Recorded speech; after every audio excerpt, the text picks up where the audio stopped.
प्रणाम सभी को। आगे देखते हैं, जैसा कि हम लोगों ने पिछले स्वाध्याय में पढ़ा कि एक माँ जैसा आहार विहार करती है, आचार विचार करती है, उसका प्रभाव उसके गर्भस्थ शिशु पर पड़ते हैं और शिशु का निर्माण गर्भकाल से ही शुरू हो जाता है। इसके लिए माँ गर्भ में चाहे तो अपने बच्चे को जैसा चाहे वैसे उसकी चरित्र की, उसकी शरीर की, उसकी मानसिक अवस्था की, उसकी विद्वता की निर्माण कर सकती है। आगे आज हम लोग देखते हैं भावी नव निर्माण की, मतलब हमारी भावी पीढ़ी और उसका नव निर्माण डे 7 की। आज इसमें क्या बताया जा रहा है।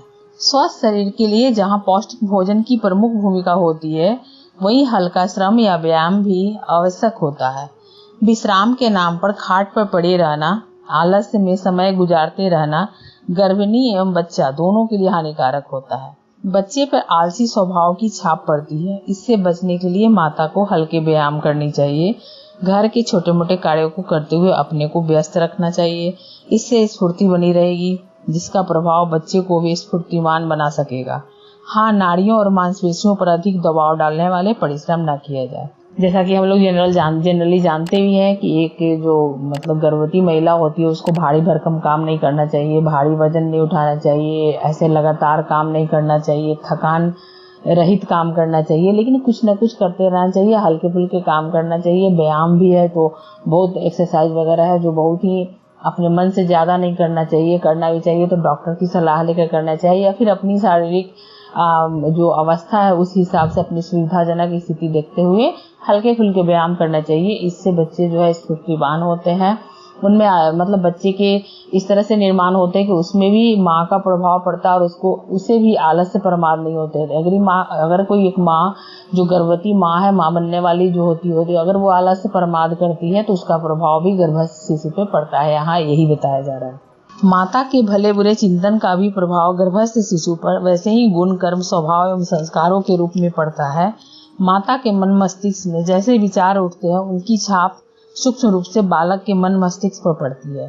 शास्त्रों में इसलिए माता को किस प्रकार चिंतन मनन करना चाहिए यह बताते हुए कहा गया है।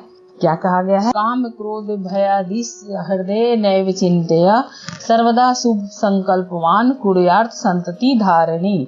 संतान धारण करने वाली माता को काम, क्रोध, भय आदि का चिंतन नहीं करना चाहिए, सदैव अच्छे विचारों में रहना चाहिए। जैसा कि हम लोग जानते भी हैं कि जैसा हम सोचते हैं वैसा सब कुछ ग्रहण करते हैं, जैसा ग्रहण करेंगे वैसा ही गर्भस्थ शिशु भी ग्रहण करेगा। इसलिए संतान धारण करने वाली माता को काम क्रोध नहीं करना चाहिए, उसे अच्छी अच्छी चिंतन करनी चाहिए, सदैव अच्छे विचारों में रहना चाहिए। और पिछले स्वाध्याय में हम लोगों ने पढ़ा भी था कि माता चाहे तो विपरीत परिस्थितियों को भी उपेक्षा कर कर उससे चाहे तो बचा सकती है और अपने बच्चे को जैसा चाहे वैसा नव निर्माण कर सकती है। ये माता की जिजीविषा पर निर्भर करती है, उसकी अपनी शक्ति पर निर्भर करती है, उसकी मना स्थिति पर निर्भर करती है, उसकी आत्मशक्ति पर निर्भर करती है। महताम नर रत्नानम बल वैश्वर्यम प्रप्रीतम श्रेण्यात कृति नियंती नित्यम चरितम हर्षवर्धनम। महान पुरुषों के बल ऐश्वर्य से उक्त हर्षवर्धक चरित्र को सुनना और कहते रहना चाहिए। यानी माँ जो होती है, बनने वाली होती है, वो चाहे तो महान चरित्रों को पढ़े, उसके बल के बारे में सुने, उसके ऐश्वर्य के बारे में पढ़े। हर्षवर्धक यानी जो हंसी, जो आपके जीवन में आंतरिक खुशी लाए, उस तरह के चरित्र को पढ़ना चाहिए, ऐसे सुनना चाहिए। इसको पढ़ते रहने से क्या होता है, यानी कि अच्छी अच्छी किताबों को पढ़ते हैं, अच्छे अच्छे चरित्र को पढ़ते हैं, अच्छी अच्छी कहानियों को पढ़ते हैं, उसका भी बालक निर्माण में महत्वपूर्ण भूमिका होती है। आजकल मनोरंजन के नाम पर प्रायः सिनेमा आदि को ही माध्यम बनाया जाता है, जिनमें गंदे दृश्यों, फुहड़ गीतों आदि का बाहुल्य होता है। परिणामतः इन्हीं संस्कारों की छाप गर्भस्थ बच्चों पर पड़ती है। बड़े होकर ये इन्हीं बातों में रस लेने लगते हैं। इस समय की पड़ी सद्गुणों, सुसंस्कारों की छाप बच्चे में जीवन पर्यंत प्रतिबिंबित हो देखी जा सकती है। इसके अनेक उदाहरण महाभारत आदि ग्रंथों में प्राप्त होते हैं। अभिमन्यु को चक्रव्यूह भेदन की शिक्षा माँ के गर्भ में रहते समय ही प्राप्त हुई थी। प्रहलाद में भक्ति भावना के संस्कार नारद जी द्वारा उनकी माता कयाधु को भक्ति के उपदेश देने से आए थे। तो इस तरह के जब प्रभाव पड़ते हैं कि सद्गुणों के संस्कार का जब प्रभाव पड़ सकते हैं, तो फिर हम गंदे दृश्य देखेंगे, फुहड़ पिक्चर देखेंगे। जैसा कि आज की पीढ़ी की जो माताएं होती है, लड़कियां जो माँ बन रही हैं, उन सबको हमें यही देखने को मिलता है कि बस दुनिया के चकाचौंध में उसमें वो फैशन हो, चाहे चकाचौंध हो, चाहे सीरियल हो, ये सब देखकर ही अपने जीवनचर्या को बिताती हैं, दिनचर्या को बिताती हैं। और इसका कहीं ना कहीं देख ही रहे हैं हम लोग, वर्तमान पीढ़ी पर इसका प्रभाव पड़ रहा है। आजकल के जो बच्चे हैं वो भी उदंड हो रहे हैं, वो भी मोबाइल में अपना, देखिए अभी तो कई माताओं को मैं देखती हूँ कि खाना खिलाती हैं तो उसके लिए भी मोबाइल, बिना मोबाइल के हमारे बच्चे खाना नहीं खाएं। तो यहाँ पर बच्चों को हम दोष नहीं दे सकते हैं, यहाँ हम खुद दोषी होते हैं। हम अपने एंटरटेनमेंट के लिए बच्चे को इंगेज उधर कर देते हैं। बच्चे से जब ऐसा नहीं कि घर में ही सब सिर्फ संवाद करे, बच्चा जो शुरुआत की उसके 5 साल होते हैं, उसको जब हम समय अपना बहुमूल्य देते हैं, उसको तहजीब संस्कार सिखाते हैं, तो वो बच्चा सीखता है। और हम सिखाने से पहले हमें खुद उस आकार में, उस सांचे में ढलना होता है। अब हम खुद टीवी देखेंगे, खुद मोबाइल यूज करेंगे और बच्चे को कहेंगे कि तुम्हें इसको यूज नहीं करना है, तो फिर बच्चा क्यों मानेगा हमारी बात को। तो हमारी वाणी में वो शक्ति होनी चाहिए, बस ऐसा नहीं कि बस मना करने तक ही वो बात होनी चाहिए। तो कहीं ना कहीं आज की माताएं भी दोषी है। इसीलिए भाइयों और बहनों, इस वाङ्मय का मतलब नाम जो है, जैसे हमारी भावी पीढ़ी और उसका नव निर्माण, इसकी जिम्मेदारी अगर देखा जाए तो वर्तमान पीढ़ी हम सब पे है। हम सबको ही ये सब ज्यादा अच्छे तरीके से इसको समझना है और करना है। जैसा कि यहाँ पर जिम्मेदारी बताई जा रही है स्वाध्याय के माध्यम से कि हम कैसे कर सकते हैं। और इसमें अभिमन्यु का एग्जाम्पल बताया जा रहा है कि जब वो सब उदाहरण के स्वरूप देखा जाए तो अभिमन्यु को चक्री भेदन की शिक्षा माँ गर्भ में दे सकती है, तो फिर फुहड़ प्रचारों और फुहड़ दृश्यों का प्रभाव क्यों नहीं बढ़ेगा। भारतीय संस्कृति में षोडश संस्कारों में एक पुंसवन संस्कार का यही उद्देश्य होता है। इस संस्कार के माध्यम से गर्भवती माता एवं परिवार वालों को भावी संतान के प्रति उत्तरदायित्व एवं सावधानियों की बात विस्तार पूर्वक समझाई जाती है, जो एक आदर्श संतान के लिए आवश्यक होती है।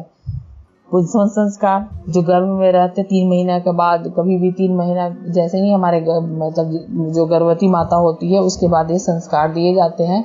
और इस संस्कार के द्वारा माता को वो सब बातें डिजर्व करने को कही जाती है जो एक संतान को सुदृढ़ बनाने में, मानसिक और भावनात्मक रूप से सशक्त बनाने में जो अनिवार्य होते हैं, वो सब माँ को फील कराया जाता है कि ये आप फील करें, ये सोचे कि हम एक श्रेष्ठ संतान को जन्म देने जा रहे हैं।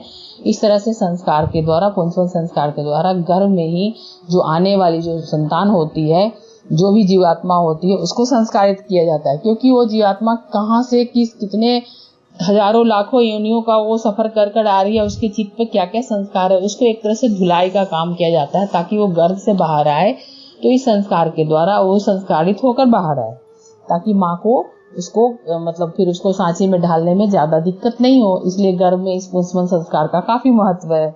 बड़े होने पर भी बच्चे को कुसंग आदि से बचाकर अच्छे वातावरण में रखने के लिए प्रयत्न तो करना ही होता है। यह कार्य उसके गर्भावस्था में रहते समय से ही प्रारंभ करना अधिक श्रेयस्कर होता है। बड़े होने पर बच्चे को कुसंग आदि से बचाने का क्या करना पड़ता है, हमें अच्छे वातावरण में रखना पड़ता है। और गर्भावस्था में रहते समय ही अगर ये प्रारंभ कर दे, उसको अच्छे वातावरण का फील कराए, उसको अच्छे वातावरण दे, तो इसका जो है गर्भावस्था के बाद जब बच्चा जब जन्म लेता है तो हमें कम मशक्कत करनी पड़ती है, क्योंकि बीजारोपण हो चुका होता है, उसके अंदर संस्कार का बीजारोपण हो चुका होता है।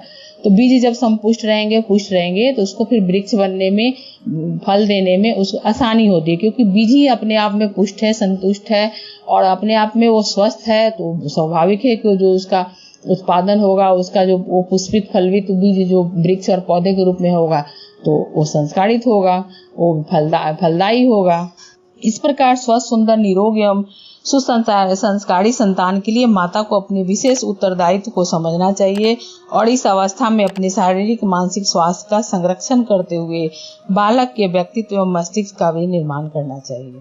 तो यहाँ देखा जाए तो माता का विशेष उत्तरदायित्व है। माँ अपनी गर्भावस्था में शारीरिक मानसिक स्वास्थ्य का बच्चे का संरक्षण कर सकती है, वो उसके व्यक्तित्व का विकास कर सकती है, उसके अस्तित्व का निर्माण कर सकती है।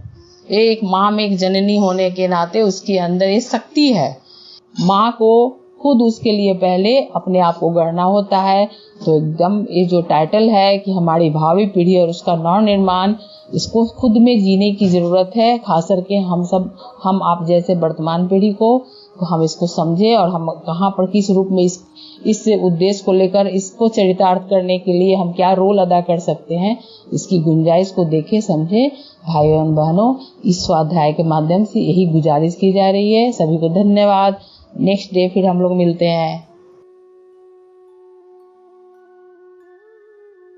हमारे YouTube चैनल को सब्सक्राइब करें और बेल आइकन को दबाकर ऑल पर क्लिक करें ताकि आने वाले सभी वीडियोस की नोटिफिकेशन आपको मिलती रहे।